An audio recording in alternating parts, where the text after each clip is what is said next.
Je me suis toujours demandé si les moutons Talon et Ouattara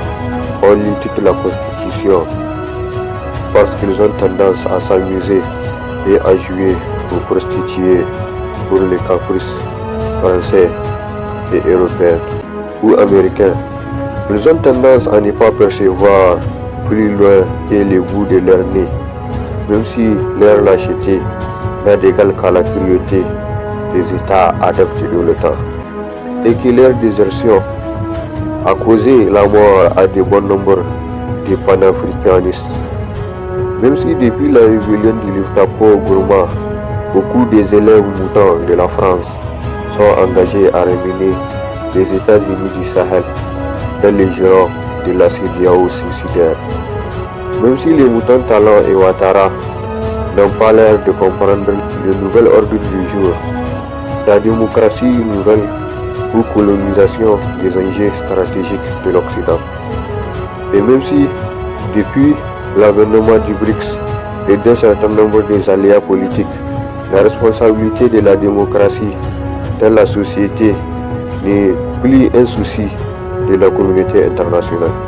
Et en tant qu'enfant du Sahel, je pense qu'il faut bien choisir son camp et avec beaucoup de prudence, puisqu'il n'y a pas que l'Occident dans l'échiquier.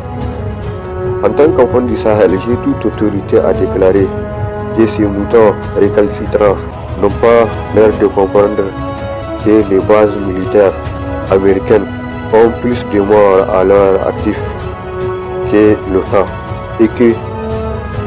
la plus grande souillure qui a marqué les États-Unis d'Amérique est le projet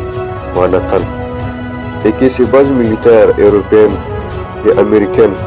ont passé beaucoup de temps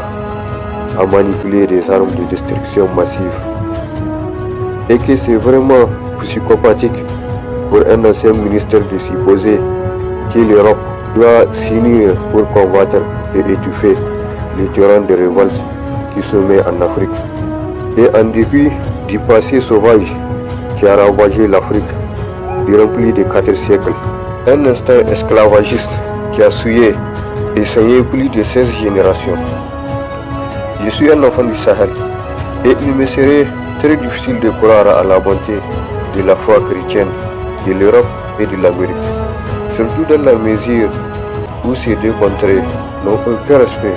pour les droits de l'homme, et j'espère qu'ils auront l'occasion de conforter